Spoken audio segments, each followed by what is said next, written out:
Under the dazzling lights of Accra's most prestigious television studio, Kweku Mensah adjusted his designer tie and flashed his famous smile. At 32, he had become Ghana's most celebrated talk show host.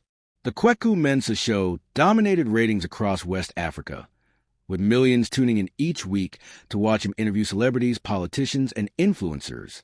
Tonight was special, the 5th anniversary of his show. The studio audience buzzed with excitement as makeup artists applied final touches to his flawless skin. His Italian suit, custom-made and worth more than what most Ghanaians earn in a year, fit his athletic frame perfectly. 2 minutes, Mr. Mensah called the floor director. Kweku nodded, checking his reflection one last time in a handheld mirror. His journey from obscurity to superstardom had been meteoric. 5 years ago, he was just another voice on radio. Now, his face adorned billboards throughout Accra, Lagos, and even London. His Instagram boasted 3 million followers. Luxury brands paid him small fortunes for endorsements. The lights dimmed, and the audience fell silent. The familiar theme music swelled through the studio. Ladies and gentlemen, please welcome the king of African television, the incomparable Kweku Mensah. He strode onto the stage with practiced confidence, waving to the adoring crowd. The applause was deafening. Thank you, he said, his voice smooth as honey. 5 years. Can you believe it's been 5 years since we started this journey together? The audience cheered louder. Tonight is about celebration, about how far we've come, he continued. But first, I want to thank you, my viewers, my supporters, the people who made a village boy into a king. More applause. Kweku soaked it in like rainfall on parched earth. What the audience didn't know was how much Kweku had reinvented himself. The village boy story was one he rarely elaborated on. In truth, he had worked hard to distance himself from his humble beginnings in Abo-Apaka, a small farming community 5 hours from Accra. He had changed his accent, refined his mannerisms, and cultivated relationships with Ghana's elite. The anniversary show proceeded flawlessly. Celebrities sent video tributes. Former guests returned to share favorite moments. Social media exploded with congratulatory messages. During a commercial break, Kweku's assistant approached with a phone. "Sir, there's someone claiming to be your mother on the line. She says it's urgent." Kweku's smile faltered. "Tell her I'll call back tomorrow." "She insists, sir. Says she's been trying to reach you for weeks." Annoyance flashed across his face. "I'm in the middle of a live broadcast. Take a message." His parents were a complication in the carefully curated image he had built. Kweku and Alma Mensah were simple cassava farmers with little education. They lived in the same mud brick house where Kweku had grown up without running water or reliable electricity. Their existence was a chapter of his life he preferred to keep closed. The last segment of the show featured a surprise. The production team had prepared a video montage of Kweku's journey, from childhood photos to his first radio job to the launch of his television career. As the lights dimmed and the video began playing on the giant screen, Kweku felt a stab of anxiety. He hadn't approved all these images. The first few were familiar, professional photos from his media career. Then suddenly, there they were, his parents standing proudly outside their humble home, his father's work-worn hands resting on young Kweku's shoulders, his mother's smile wide despite her missing teeth. Kweku froze, his media-trained composure cracking. This wasn't part of the plan. These images didn't match the sophisticated narrative he'd constructed. When the lights came up, the host of the segment smiled broadly. "Surprise. We thought we'd honor your roots. Kweku, and we have an even bigger surprise. Please welcome, all the way from Abo-Apaka village, Mr. and Mrs. Mensah." The audience erupted in applause as two figures emerged from backstage. Kweku's heart stopped. His father shuffled forward in his best but clearly aged suit, patched at the elbows. His mother followed in a faded traditional Kent cloth outfit, her gray hair covered with a colorful scarf. They looked small, out of place under the bright studio lights, blinking nervously at the cameras. "Kweku, my son," his mother called, arms outstretched for an embrace. The studio fell silent, all eyes on the star of the show. Cameras zoomed in on his face, broadcasting his reaction to millions across Africa. In that moment, faced with his past in the most public way possible, Kweku made a decision that would haunt him forever. He laughed. It was a short, dismissive laugh, but the microphones caught it perfectly. "Is this a joke?" he said, looking at his producer offstage. "Who'll approve this segment?" His father's arms, halfway raised for an embrace, slowly lowered. Confusion crossed his weathered face. "Kweku?" his mother said, uncertainty making her voice tremble. Kweku turned to the audience with a practiced smile, slipping into the character of the charming host. "Well, this is certainly unexpected. Apparently, we have some village people who claim to know me from back in the day." The audience's confusion was palpable. Someone coughed awkwardly. "Let's get back to our scheduled program, shall we?" Kweku continued, signaling frantically to the production team to cut to commercial. "We'll sort this little misunderstanding during the break." As the advertisements began playing, Kweku stormed off stage, ignoring his stunned parents. "Get them out of here," he hissed to his assistant, "and find out who's responsible for this disaster." Backstage, his parents stood confused and hurt, surrounded by equally confused production assistants. Tears streamed down his mother's face. "But Kweku is our son," his father insisted to anyone who would listen. "We sacrificed everything for his education." Unnoticed in the chaos, a young production assistant was recording everything on her phone. By morning, the clip of Ghana's beloved television star laughing at and dismissing his own parents would be spreading across social media like wildfire. And with it, questions would begin to surface about Kweku's past, about his character, and about the truth of his birth that his parents had kept secret for 3 decades. Unbelievable. Did you see how quickly he denied his own parents on live television? If you're feeling your blood boil with anger right now, smash that like button and subscribe to Africantales by Zion. Drop a comment. Would you ever deny your parents no matter how poor they are? What do you think is the secret about Kweku's birth that's about to be revealed? The next chapter shows the explosive public backlash and the beginning of a dark family secret coming to light. Share this video with someone who needs to remember that we should never forget where we came from. Turn on notifications so you don't miss what happens when Kweku faces the consequences of his shameful actions. Kweku Mensah woke to the incessant buzzing of his phone. Sunlight streamed through the floor-to-ceiling windows of his luxury apartment in Accra's exclusive cantonment's neighborhood. He reached for his phone, expecting the usual morning notifications, social media mentions, news alerts about his show, messages from admirers. Instead, he found over 300 missed calls, countless text messages, and an explosion of social media notifications. His heart sank as he opened the first message from his publicist. "Crisis. Call me immediately." Still groggy, he tapped the link she had sent. The video began playing. Footage from his anniversary showed the previous night. But this wasn't the polished broadcast version. This was raw footage filmed backstage, showing him berating the production team while his parents stood nearby, his mother wiping tears from her weathered cheeks. "Get these villagers out of here." His voice rang clear in the video. "Do you have any idea what this could do to my image?" The 18-second clip ended with his father's dignified response. "We only wanted to see our son, the son we sold our land to educate." Kweku felt the blood drain from his face. The video already had over 2 million views and was spreading across every platform. The comments were merciless. Who does Kweku think he is? Too good for the people who raise him? This is how he treats his own parents? Disgusting. Remind me never to sacrifice anything for my children. With trembling hands, he called his publicist. "It's a disaster," she said without preamble. "Every network is running the story. Your sponsors are calling, threatening to pull out. We need damage control now." "It wasn't like that," Kweku protested weakly. "They ambushed me in the middle of a live broadcast. I wasn't prepared." "Save it." His publicist cut him off. "The footage speaks for itself. You laugh at your own parents on national television, then called them village people and had them thrown out. There's no spinning this. Kweku." As the morning progressed, the situation only worsened. Major brands began issuing statements distancing themselves from him.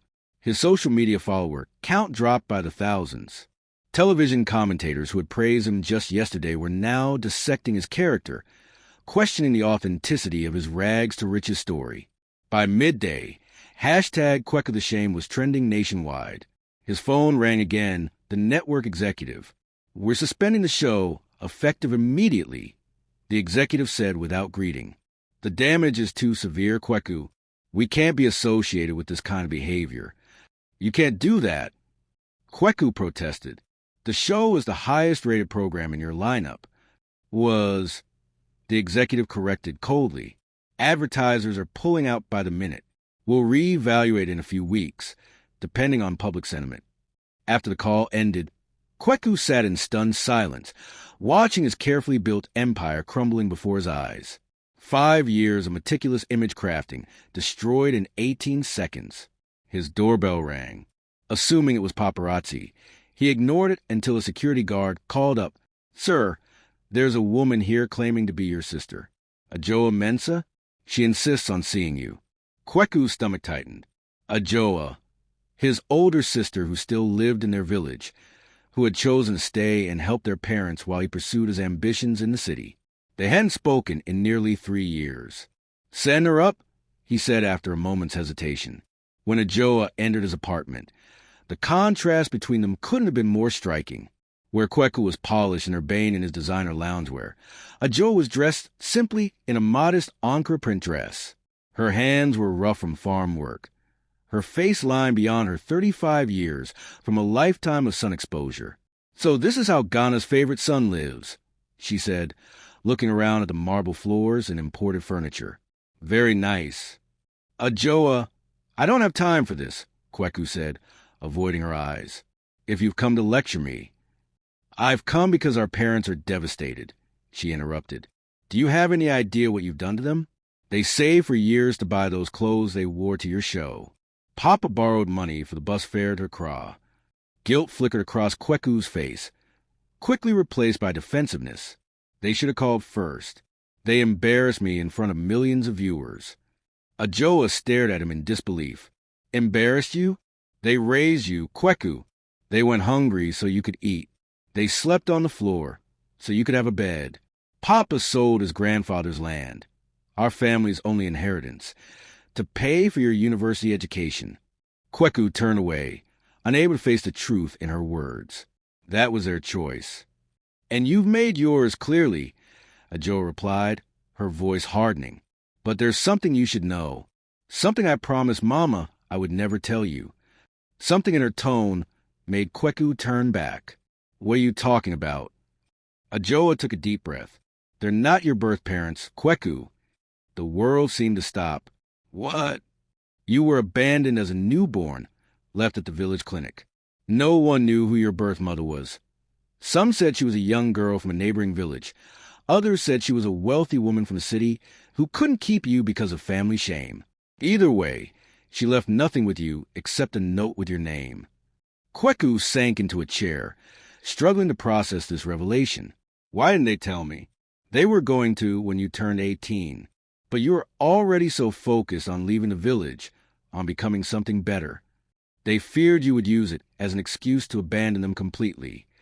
Ajoa's eyes filled with tears. "They chose you, Kweku.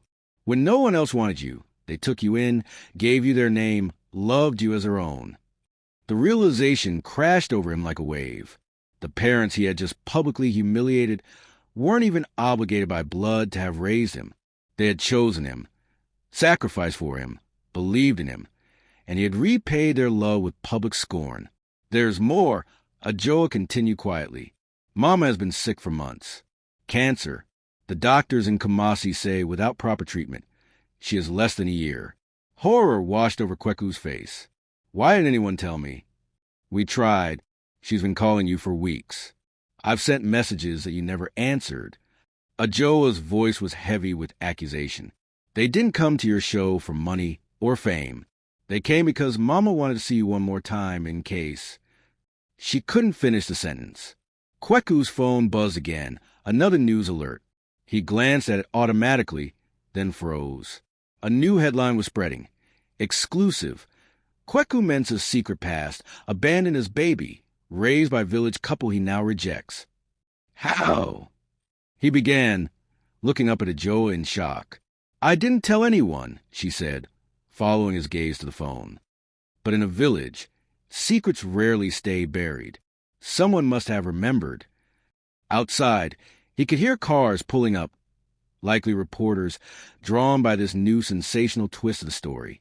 "What have I done?" Kweku whispered, the full weight of his actions finally hitting him. His career was in ruins, his carefully constructed identity shattered.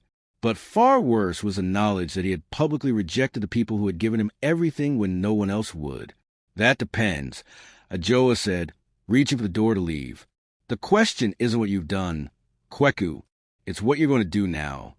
As she left, Kweku sat alone in his luxurious apartment, surrounded by the trappings of success that suddenly seemed meaningless. Outside, cameras flashed as reporters gathered, eager to document the fall of Ghana's once-beloved media star. His phone rang again, his publicist, no doubt with more bad news about sponsors abandoning him or the public's growing outrage. But beside it lay his old phone, the one he rarely used anymore, with his parents' contacts saved in it. In that moment, facing the ruins of his public persona and the truth of his origins, Kweku Mensah had to make a choice that would define the rest of his life. Shocking revelation. Kweku was abandoned as a baby, and the parents he mocked chose to raise him as their own. If you're feeling stunned by this twist, smash that like button and subscribe to Africantales by Zion. Drop a comment. Do you think Kweku can ever be forgiven after what he's done? His mother is dying and wants to see him one last time. How could he be so cruel? The next chapter reveals what happens when Kweku faces the consequences of his actions as his whole world collapses around him. Share this video with someone who needs to remember that gratitude is more important than fame. Turn on notifications so you don't miss what happens when Kweku must decide between a celebrity image and the truth about his birth parents. For 3 days, Kweku Mensah remained locked inside his cantonment apartment, ignoring the persistent doorbell and the swarm of reporters camped outside. His phone had been disconnected, his social media accounts deactivated. Ghana's most famous television personality had vanished from public view at the height of his disgrace. Inside, surrounded by the trappings of his success, Kweku barely ate or slept. The walls of his lavish apartment seemed to close in around him, the expensive furnishings now feeling like props in a play whose run had abruptly ended. The truth about his birth and adoption played in his mind like one of his own television segments, relentless, unavoidable. On the morning of the 4th day, he stood before his bathroom mirror, barely recognizing the haggard face staring back at him. His designer stubble had grown into an unkempt beard, dark circles rimmed his eyes, and the confident posture he had cultivated for the cameras had collapsed into a defeated slouch. "What have I become?" he whispered to his reflection. The answer was painfully clear. In his desperate climb to success, he had become exactly what his critics now called him: ungrateful, arrogant, ashamed of his roots. Worst of all, he had humiliated the people who had given him everything when his own birth mother had given him nothing. With sudden resolve, Kweku moved to his closet. Ignoring his collection of tailored suits and designer clothes, he reached for the back corner where a dusty duffel bag lay forgotten. Inside was a simple outfit he had kept from his university days: jeans, a plain t-shirt, and worn sneakers. Clothes that wouldn't draw attention. He packed lightly, a change of clothes, toiletries, his wallet. Then, after a moment's hesitation, he added the framed photo he kept hidden in his bedside drawer, a picture of his family taken on his high school graduation day. His mother's proud smile, his father's hand resting on his shoulder, his sister Ajoa standing tall beside them. It was the last time they had all been truly happy together, before ambition had driven him away from them. At dawn, when the reporters were at their fewest, Kweku slipped out through the service entrance. His security guard, the only staff who had remained loyal amid the scandal, helped him into a modest taxi, not his usual chauffeured luxury car. "Where to, sir?" the driver asked, not recognizing the disheveled man in his back seat. "Kumasi Central Bus Station," Kweku replied, pulling a cap low over his eyes. The journey from Accra to Kumasi took over 4 hours by bus. Kweku sat in the back, head down, surrounded by ordinary Ghanaians, market women with baskets of goods, students returning to university, workers heading home. The kind of people who had once been his audience, who had welcomed him into their homes through their television screens. Now, they didn't give him a second glance, and he was grateful for the anonymity. Through the window, he watched as the urban sprawl of Accra gave way to smaller towns, then to the lush countryside. It had been 5 years since he had made this journey in reverse. 5 years since he had last seen his family's farm or visited his village. Each passing mile brought back memories he had suppressed in his reinvention. Helping his father in the cassava fields, his mother's cooking over an open fire, studying by lantern light when the electricity failed. At Kumasi, he transferred to a smaller bus heading toward Aboapaka village.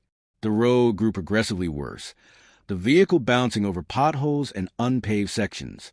By late afternoon, as the bus labored up the final hill, Aboapaka came into view, a cluster of buildings surrounded by farmland, much as he had left it. But as the bus stopped in the village center, Kweku noticed changes. There was a new school building, a small clinic, more satellite dishes on the rooftops than before. The world had not stood still in his absence. As he stepped off the bus, the familiar sense of wood smoke, dust, and cassava hit him with unexpected force. A few villagers glanced his way, then did double takes as recognition dawned. Is that? It can't be. Kweku Mensah? He nodded uncomfortably, adjusting his cap lower. I'm here to see my parents. An elderly woman approached, her face stern. After what you did, the whole village saw that video. Your poor mother hasn't left her bed since they returned from Accra. Shame washed over him anew. That's why I'm here, he said quietly. To make things right if I can. The woman studied him, then pointed toward the edge of the village. They're at the old place. But be warned, boy, your father has forbidden anyone to speak your name in their house. The walk to his parents' home felt longer than Kweku remembered. The path wound through cassava fields ready for harvest, past community well where he had fetched water countless times as a child. Each step felt heavier than the last, the weight of his betrayal becoming more tangible as he approached the mud brick house with its corrugated metal roof. He paused at the gate, suddenly unsure. What if they refused to see him? What if it was too late for forgiveness? Before he could decide, the door opened and Ajoa stepped out. She froze upon seeing him, surprise crossing her face. You came, she said finally. I had to, he replied. How is Mama? Ajoa's expression softened slightly. Not good. The journey to Accra weakened her. And then, after what happened, she left the sentence unfinished. And Papa? Angry. Hurt. He works in the fields from sunrise to sunset, comes home only to eat and sleep. Kweku nodded, understanding. His father had always channeled emotions into physical labor. Can I see them? He asked, his voice barely above a whisper. Ajoa hesitated. Wait here. She disappeared into the house, leaving Kweku standing alone with the weight of his choices. From inside, he could hear muffled voices, Ajoa's soft tones, then his father's deeper, sharper response. Then silence. After what felt like an eternity, Ajoa reappeared. Papa says you may come in. But Kweku, her eyes held a warning. Don't expect an easy welcome. The interior of the house was dim after the bright afternoon sun. It took a moment for Kweku's eyes to adjust, but when they did, the familiar simplicity of his childhood home surrounded him. The same wooden table where he had done his homework, the kerosene lamp that had illuminated countless family evenings, the faded family photos on the wall, including his own graduation portrait, which they had proudly displayed despite his absence from their lives. His father sat at the table, his tall frame diminished somehow, more lines on his face than Kweku remembered. He didn't stand when Kweku entered, didn't offer a greeting. Papa, Kweku began, his voice cracking. Your mother is in there, his father interrupted, pointing to the bedroom door. She's been asking for you. His tone was flat, emotionless. Kweku nodded, understanding that his father was not ready to hear apologies. He moved toward the bedroom, each step heavy with dread and remorse. The room was small, with a single window letting in the late afternoon light. On the bed lay his mother, looking far more frail than he remembered. Her once robust frame had withered, her skin drawn tight over cheekbones, her hair completely gray now. But her eyes, those were unchanged, and they widened when she saw him. "Kweku," she whispered, as if afraid he might be a mirage. "My son." He fell to his knees beside the bed, tears flowing freely now. "Mama, I'm sorry. I'm so sorry." Her hand, thin but still strong, reached out to touch his face. "You came home. I should never have left the way I did. Should never have stayed away so long. And what I did on the show..." His voice broke. "Shoo," she soothed, just as she had when he was a child with scraped knees or hurt feelings. "You're here now. Ajoa told me everything," he said, "about how you found me, how you chose me." His mother's eyes filled with tears. "We wanted to tell you ourselves when the time was right, but then you left for university, and suddenly you were changing, your voice, your clothes, the way you looked at the village. We were afraid." "Afraid of what, Mama?" "That if you knew you weren't born to us, it would be easier for you to leave us behind completely." She squeezed his hand weakly. "Were we wrong to keep it from you?" Kweku shook his head, unable to speak past the lump in his throat. How could he blame them for fearing exactly what had come to pass? He had rejected them, been ashamed of them, long before he knew the truth of his birth. "I was the one who was wrong," he managed finally. "So terribly wrong. Can you ever forgive me?" His mother's smile was tired but genuine. A mother's forgiveness is always waiting. "My son." It never left. From the doorway came his father's voice, still stern but with a tremor beneath it. "Your mother forgives too easily. Always has." Kweku turned to face his father, seeing now the pain behind the anger. "And you, Papa?" The older man's jaw worked silently for a moment. "You made your choice clear on that television show. You were ashamed of us, our clothes, our speech, our simple ways." "I was wrong," Kweku said, rising to his feet, blinded by pride and ambition. "I forgot who I was, where I came from." "Who you are," his father corrected firmly, "is our son, not by blood, but by choice, our choice every day for 32 years. And your choice now." In that moment, standing in the humble room where he had been raised by people who owed him nothing, but had given him everything, Kweku understood the true measure of his failure. It wasn't a collapsed career or public disgrace. It was a betrayal of this love, so steady and unconditional that it had claimed an abandoned infant as its own. And as the setting sun cast long shadows through the small window, Ghana's fallen media star faced the greatest challenge of his life. Not rebuilding his career, but rebuilding the family bonds he had so carelessly broken. Emotional reunion. Kweku finally faces his parents after his public betrayal. If you're feeling touched by this powerful moment, smash that like button and subscribe to Africantales by Zion. Drop a comment. Would you forgive Kweku if you were his parents? Do you think his father is right to be more hesitant with forgiveness than his mother?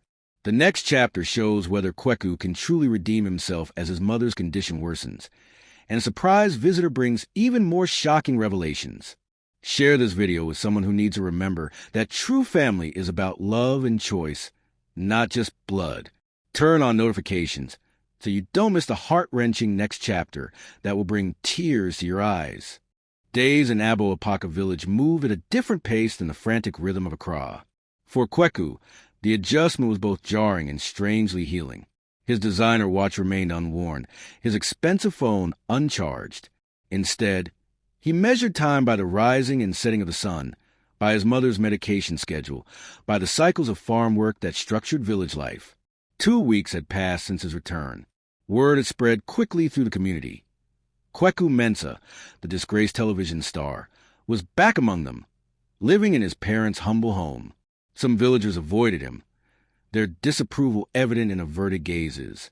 Others, particularly the elders who had known him since childhood, observed him with cautious curiosity, waiting to see if his return marked genuine repentance or merely a tactical retreat from scandal. Each morning, Kweku rose before dawn to accompany his father to the cassava fields. His soft hands, once manicured for television cameras, quickly became calloused and dirt-stained. Muscles and hues of physical labor screamed in protest, but he worked without complaint, following his father's lead in silent solidarity. They rarely spoke during these hours. Occasional instructions, dig deeper there, watch the young plants, were the extent of their communication. But slowly, the rigid tension in his father's shoulders began to ease. The deliberate distance he maintained started to shrink. One morning, as they paused to drink water from a shared calabash, his father finally broke the silence with more than work directives. "Your mother says the new medicine is helping," he said, wiping sweat from his brow. The doctor in Kumasi is surprised by her improvement. It was the closest to personal conversation they had come. The medication had been Kweku's first significant act upon returning, arranging for his mother to receive the best available treatment, paid for with what remained of his savings after his sponsors had abandoned him. "I'm glad," Kweku replied carefully. "I spoke with the doctor yesterday. He says if she continues to respond well, they might try a more aggressive treatment." His father nodded, studying him with eyes that had seen 40 seasons of planting and harvest. "You know that even with the best medicine, your mother may not." "I know," Kweku said quietly. "But every day matters now." They returned to work, but something had shifted between them. A tiny opening in the wall of hurt and disappointment his father had built. In the afternoons, Kweku sat with his mother, reading to her from old school books found in the trunk under his childhood bed, or simply talking. She was eager to hear about his life in Accra, though he carefully edited the stories, emphasizing moments of accomplishment rather than the superficial glamour that had seduced him. "Were you happy there, my son?" she asked one afternoon, her voice weak but her eyes sharp with mother's intuition. Kweku considered the question honestly. "I thought I was. I had everything I thought I wanted: fame, money, respect. But I was playing a role, even when the cameras weren't rolling. Always performing. Always worried someone would see through me, would recognize the village boy beneath the expensive suits." He took her fragile hand in his. "I was exhausted all the time, Mama, and so alone." She squeezed his fingers gently. "That is the price of denying who you are." In the evenings, the family gathered around the table for simple meals prepared by Ajoa. These moments were awkward at first, conversations stilted and careful. But gradually, old patterns reasserted themselves. His father's dry humor, his mother's gentle teasing, Ajoa's forthright observations. One night, as they finished a meal of fufu and groundnut soup, his father cleared his throat. "The village council is meeting tomorrow. They're discussing repairs to the community center roof before the rainy season." Kweku looked up, uncertain why his father was telling him this. "I told him you would attend," his father continued. "As my son." The simple declaration, "my son," landed like a stone in still water, ripples of meaning spreading outward. It was acceptance, if not yet complete forgiveness. Kweku's throat tightened with emotion. "I would be honored," he managed to reply. That night, unable to sleep on the narrow cot in what had once been his bedroom, Kweku stepped outside. The night sky above Abuapaka was a tapestry of stars, unobscured by city lights or pollution. He sat on the bench his father had built decades ago, listening to the night sounds of the village, distant voices, a baby crying, the rustle of wind through crops. For the first time since his return, he allowed himself to check his phone, powering it up briefly to see what had become of the world he left behind. The battery was nearly dead, but it had enough life to show him what he expected. Hundreds of missed calls, thousands of unread messages, news alerts about his disappearance and career suicide. A text from his former publicist caught his eye. "Where are you? We can still salvage this." Documentary offers coming in. The real Kweku Mensah, a journey back to roots. Call me urgently. Kweku shook his head, powering off the phone. They still didn't understand. This wasn't publicity stunt or career strategy. It was his life, his real life, that he was trying to rebuild. The sound of an approaching vehicle drew his attention. A car's headlights cut through the darkness. Unusual at this hour in the village, where few owned vehicles and visitors rarely came after dark. The sleek black SUV looked out of place on a rural road as it pulled up outside his parents' gate. Kweku rose, curiosity mingling with apprehension. The driver's door opened and a woman stepped out, her silhouette elegant and somehow familiar against the vehicle's headlights. As she moved closer, recognition dawned, sending a jolt through him. Efua Adu, Ghana's most celebrated actress, his former girlfriend, and the woman who had ended their relationship 6 months ago, when she tired of what she called his obsession with image. "Hello, Kweku," she said, her voice as melodious as he remembered. "Efua," he replied, shock evident in his tone. "What are you doing here?" "Looking for you." She gestured to the bench. "May I?" They sat side by side, the distance between them filled with unspoken history. Efua had been the one person in his Accra life who had seen glimpses of his true self, who had questioned the persona he had so carefully constructed. "How did you find me?" he asked finally.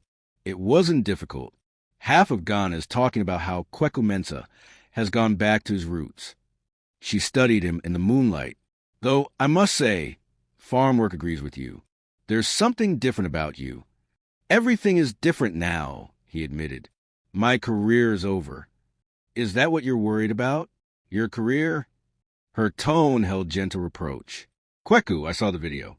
The whole country saw it. But that's not why I'm here." "Then why?" She reached into her handbag and withdrew an envelope. "Because of this. It arrived at my apartment last week, addressed to you. Care of me. I don't know why the sender thought I would know where to find you." Kweku took the envelope, turning it over in his hands. The paper was expensive, the handwriting elegant and unfamiliar. No return address. "Who is it from?" "Open it," Efua suggested softly. With a strange sense of foreboding, Kweku tore open the envelope and unfolded the letter inside. As he read the first lines, his hands began to tremble. "My dear son," it began, "for 32 years I have lived with the knowledge of my greatest mistake, giving you away. If you are reading this, then the truth of your adoption has finally come to light." Kweku looked up at Efua, his expression stricken. "It's from my birth mother." She nodded. "Keep reading." The letter continued, each word like a physical blow. His birth mother explained how she, the daughter of a prominent political family, had become pregnant at 17 by a young man from a rival political family. How both families had conspired to hide the pregnancy to avoid scandal. How she had been sent away to a remote area to give birth in secret. "They told me you had died during delivery," the letter read. "It was only years later that I discovered the truth, that my family had arranged for you to be left at a rural clinic, with nothing but your name. By then, you had already been adopted, given a home and family I could not provide. I told myself it was for the best, that you were better off without the burden of my family's reputation and political enemies." Kweku read silently, his heart pounding. His birth mother described how she had followed his rise to fame from afar, proud of his success, but afraid to disrupt his life with her presence. She had married, had other children, built a life shadowed always by the secret of her firstborn son. "When I saw the video of you rejecting the parents who raised you," she wrote, "I recognized something in you that frightened me, the same pride and concern for appearance that led me to abandon you. It is a cruel irony that you grew to value the very things that cost you your birth family, despite being raised by people who embodied true humility and love." The letter ended with a request that Kweku was not prepared for. "If you wish to meet me, to ask the questions you must surely have, I will be visiting my childhood home in Abo-Apaka next week. Yes, the village where you were raised is where my family once had property, where I was sent to hide my pregnancy. Perhaps this is fate's way of completing a circle begun 3 decades ago. The choice to meet is yours, as it should have been your choice whether to know me at all. With deepest regrets and even deeper hope, your birth mother, Alma Osei." Kweku stared at the signature, recognition flooding through him. Alma Osei, wife of Finance Minister Kwasi Osei, one of Ghana's most powerful political figures. "She's coming here?" he whispered, looking up at Efua. "To Abo-Apaka?" Efua nodded. According to the letter, she should arrive tomorrow. Kweku's mind reeled. All his life, the question of his birth parents had been an abstract curiosity, something he had occasionally wondered about but never pursued. Now, suddenly, his birth mother was not only identified but about to step into his life, a woman of wealth and political power, whose world more closely resembled the one he had constructed for himself than the simple farm life of the parents who raised him. "Does anyone else know about this?" he asked. "No," Efua assured him. "I brought the letter directly to you." "Why?" The question was direct. After the way things ended between us, why would you go to this trouble? Efua's expression softened. Because despite everything, I cared for you, Kweku. Not the television personality, but the man I occasionally glimpsed beneath the performance. She stood, brushing dust from her elegant dress. And because everyone deserves a chance to face their truth, however complicated it may be. She moved toward her vehicle, then paused. What will you do? Kweku looked down at the letter in his hands, then toward the humble house where his parents slept. The father still working to forgive him, the mother whose illness might claim her at any time, the family that had chosen him when his birth mother had not. I don't know, he admitted, as Efua drove away. Kweku remained on the bench, the letter clutched in his hand, the stars wheeling overhead in the vast African sky. Tomorrow, the woman who had given him life, but not love, would arrive in Abo Apaka, and he would face perhaps the most difficult choice of all, whether to open his heart to another parent, one whose abandonment had set in motion the very journey that had led him back to this village. Inside the house, a lamp flickered on. Through the window, he could see his father moving about, checking on his mother as he did several times each night. The sight of that simple act of devotion made Kweku's decision both harder and, somehow, clearer. What a twist. Kweku's birth mother is the wife of Ghana's finance minister, and she's coming to the village tomorrow. If you're on the edge of your seat right now, smash that like button and subscribe to Africantales by Zion. Drop a comment. Should Kweku meet his birth mother? Will this reunion heal old wounds or create new ones? His adoptive mother is still fighting cancer. How will this news affect her? The final chapter reveals the emotional confrontation between Kweku and the woman who abandoned him at birth. Share this video with someone who believes that family is about more than blood ties. Turn on notifications so you don't miss the powerful conclusion that will bring everything full circle. Dawn broke over Abo Apaka with a golden clarity that seemed to mock Kweku's inner turmoil. He had not slept, instead spending the night on the bench outside, reading and rereading the letter until its words were branded into his memory. As the first roosters announced a new day, he finally rose, muscles stiff in the uncomfortable vigil, and entered the house. His father was already awake, stoking the cooking fire. One look at Kweku's face told the older man something had happened. "You look like you've seen a spirit," he said, setting down the kindling. Wordlessly, Kweku handed him the letter. He watched his father's weathered face as he read, seeing the subtle shifts of emotion, surprise, concern, a flash of something that might have been fear. "Your birth mother," his father said finally, returning the letter. "After all these years. Did you know?" Kweku asked quietly. "That she came from an important family? That she lived right here in Abo Apaka?" His father shook his head. "We knew nothing except what the clinic told us, that a young girl had left her baby and disappeared. There were rumors, of course. There always are in small places. But we didn't listen. You were ours from the moment we held you." Kweku's throat tightened with emotion. "She's coming today." "Yes, I see that." His father's voice was carefully neutral. "Will you meet with her?" "I don't know," Kweku admitted. "Part of me wants answers. Why she left me. Why she never tried to find me. But another part." He struggled to articulate the confused emotions swirling inside him. "I'm angry and afraid." "Afraid of what?" "That meeting her will change something. That knowing where I came from will somehow alter who I am." His father considered this, his expression thoughtful. When a tree grows strong, knowing the seed it came from doesn't change its branches. The simple wisdom of the statement struck Kweku deeply. Before he could respond, his mother's voice called weakly from the bedroom. They both turned to find her standing in the doorway, leaning heavily against the frame. "Mama, you shouldn't be up," Kweku said, hurrying to support her. "I heard voices," she explained, allowing him to guide her to a chair.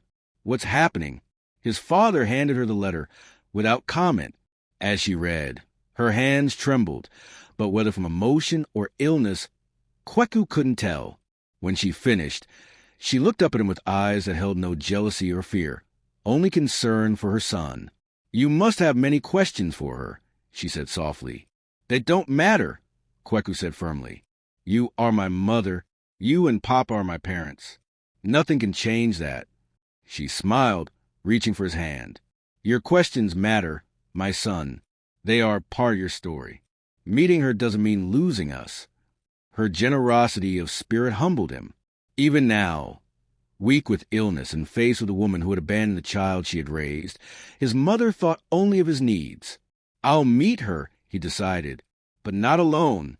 I want you both with me, if that's okay. His parents exchanged a look, decades of unspoken communication passing between them. His father nodded. We will be there. The news spread quickly through the small village. Madame Almose, wife of the finance minister, was coming to Abo-Apaka.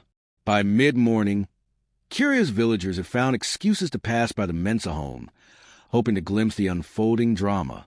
Ajoa shooed them away with firm but good-humored scolding. Kweku changed his clothes 3 times, unsure how to present himself. The designer outfits he had left behind in Accra seemed as foreign to him now as the simple farm clothes would have seemed to him a month ago. Finally, he settled on clean jeans and a button-up shirt, a middle ground between his past and present selves. Shortly before noon, the sound of vehicles approaching drew everyone's attention. Not one but 3 black SUVs with tinted windows rolled into the village center, raising dust that glinted in the sunlight. Security men in suits emerged first, scanning the area with professional detachment. Then she appeared, Alma Osei, wife of one of Ghana's most powerful men, and by birth, Kweku's mother. She was tall and elegant, dressed in an expensive but understated outfit that seemed designed not to flaunt her wealth in the humble surroundings. Her face, though lined with the passing of 50 years, retained a beauty that must have been striking in her youth, and as she turned toward the Mensah home, Kweku saw his own eyes looking back at him across the distance. His heart pounding, he stepped out into the yard. Their gazes locked, and for a moment, the years seemed to collapse between them. Then his parents appeared beside him, his father standing straight despite his years of labor, his mother leaning on Ajoa's arm, but insistent on being present. Alma Osei approached slowly, dismissing her security detail with a subtle gesture. When she stood before them, she did something that surprised everyone. She knelt in the dust of the yard, bowing her head to Kweku's parents. "Thank you," she said, her voice breaking with emotion. "Thank you for raising my son when I could not, for giving him what I denied him." Kweku's mother moved forward, touching the kneeling woman's shoulder. "Please stand. There's no need for this." When Alma rose, tears streaked her elegant makeup. "There's every need. I have waited 32 years to thank you properly." They moved inside, away from curious eyes. The humble living room seemed to shrink with the presence of this woman, who belonged to a different world. Yet she sat comfortably on the worn sofa, declining offers of special treatment. "I won't take much of your time," she began, her hands clasped tightly in her lap. "I know my coming here must be complicated for all of you." "Why now?" Kweku asked, the question escaping before he could temper it. "Why after all these years?" Alma met his gaze directly. "Because seeing you reject these good people on national television was like looking into a mirror reflecting my worst self back at me, the self that chose reputation over love." She told him her story in full. The teenage pregnancy, the political families desperate to avoid scandal, the lie about his death, the discovery years later that he had been adopted. Her voice shook as she described searching for him discreetly, discovering his new identity, following his career from afar. "I told myself I was protecting you by staying away," she admitted, "that disrupting your life would be selfish. But the truth is, I was protecting myself from facing what I had done." "And my birth father?" Kweku asked. "He never knew about you," Alma replied. "Our families made sure of that. He's a diplomat now, stationed overseas. We haven't spoken in 30 years. As she spoke, Kweku studied her face, looking for traces of himself in her features. The shape of her eyes, the angle of her cheekbones, these he recognized from his own reflection. Yet she remained a stranger, connected by blood, but separated by choices made long ago. "I don't expect forgiveness," she continued, "or for you to welcome me into your life. I only wanted you to know that not a day has passed that I haven't regretted giving you up. She reached into her handbag, withdrawing an envelope. This doesn't change the past, but perhaps it can help your future. She handed the envelope to Kweku's mother, not to him. The best cancer treatment available at the private hospital in Accra. All arrangements made, all expenses covered. It's not a debt I can ever repay, but it's a start. Kweku's mother tried to refuse. This is too much. Please, Alma interrupted gently. Not for me, for him. She looked at Kweku, so that he doesn't lose his mother the way I lost my son. The simple truth of her words silenced any further protest. Kweku's father took the envelope, nodding his thanks with the quiet dignity that defined him. As the conversation continued, something unexpected began to happen. The initial tension gradually eased into a tentative understanding. Alma spoke of her other children, Kweku's half-siblings who knew nothing of his existence. His mother shared stories of Kweku's childhood, and for the first time in weeks, laughter filled the small house. When Alma finally rose to leave, the afternoon was fading toward evening. I've taken enough of your time, she said, but if you'll permit it, I'd like to visit again. Perhaps we can build something new, not to replace what was lost, but to honor what has been found. She turned to Kweku, her composure finally breaking. My son, her voice calling the word, I don't expect you to call me mother. I haven't earned that title. But perhaps, in time, you might find a place for me in your life.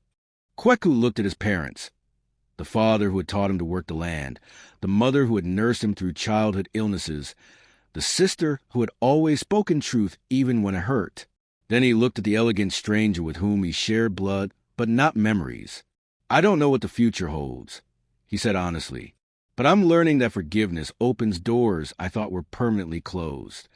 He glanced at his father, who nodded slightly, acknowledging how far they had come in healing their own relationship. So yes, we can try. As they walked Alma to her vehicle, a small crowd of villagers had gathered at a respectful distance. Among them, Kweku recognized familiar faces, childhood friends, teachers, elders who had known him before fame had changed him, people who had watched the viral video of his shameful moment, who had judged him for rejecting his roots. Now they watched as he stood with both sets of parents, those who had raised him and the woman who had birthed him, a circle completed in ways no one could have imagined.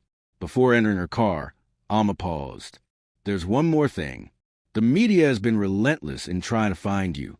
Offers for interviews, documentaries, reality shows, all want to capitalize on your story. Kweku stiffened. I'm done with all that. I understand, but you might consider this. The right platform, the right message, could help others, could transform your mistake into something meaningful. She handed him a business card. This producer is different. He wants to tell the real story, not about fame and scandal, but about identity, forgiveness, and what makes a family. Think about it. After she left, the family returned to the house in thoughtful silence. That evening, as they sat together for dinner, Kweku's father spoke up. Your mother's treatment begins next week in Accra, he said. We'll need to stay there for some time. Kweku nodded. I'll make the arrangements. I still have my apartment. You can stay with me.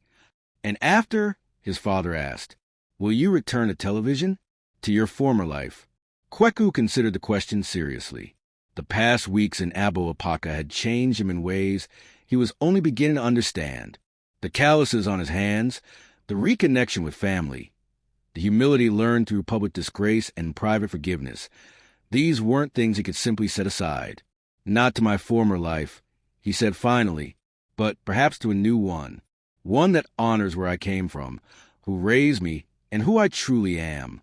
He thought of Alma's suggestion of using his platform for something beyond self-promotion. There are stories that need telling. Real stories about real people. His mother smiled, the first truly radiant smile he had seen from her since his return. Then you have found your path, my son. Later that night, as the village settled into darkness, Kweku stood outside looking at the stars. He thought of the unlikely journey that had brought him full circle, from an abandoned infant to a celebrated media personality, from public disgrace to private redemption, From a man ashamed of his roots to one beginning to understand that those very roots had given him the strength to withstand the storm of his own making. He had entered Abo Apaka burdened by shame and seeking forgiveness. He would leave it carrying something far more valuable. The knowledge that family was not defined by blood or status, but by the steady, imperfect love that survived both failure and success. And as he turned to go inside, to the home where his parents waited, Kweku Mensah, no longer a television personality, but simply a son, a brother, a man finding his way back to himself, understood that sometimes the longest journey leads right back to the place where you belong. What a powerful ending. Kweku's journey comes full circle as he finds forgiveness, meets his birth mother, and helps save his adoptive mother's life. If this story touched your heart, smash that like button and subscribe to Africantales by Zion. Drop a comment. What was your favorite moment in this emotional journey? Do you think Kweku made the right choice to rebuild relationships with both his adoptive and birth families? This powerful story reminds us that true family is built on love and sacrifice, not fame or wealth. Share this video with someone who needs to remember what really matters in life. Turn on notifications so you never miss another life-changing story from Africantales by Zion. Until next time, remember, it's never too late to return to your roots and find forgiveness